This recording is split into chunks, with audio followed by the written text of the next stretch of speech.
His courage is rewarded with the help he needs.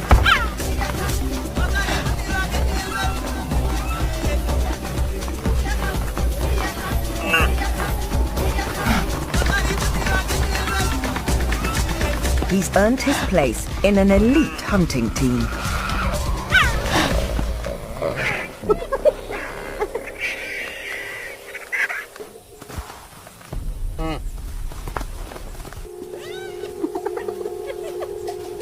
Against such strength, even Team Cheetah is struggling.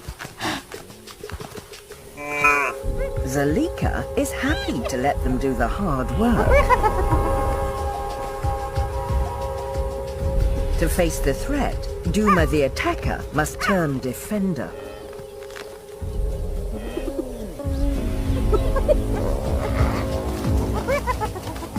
But Zalika makes a fearsome opponent. And she's not alone. They're more than a match for the cheetahs,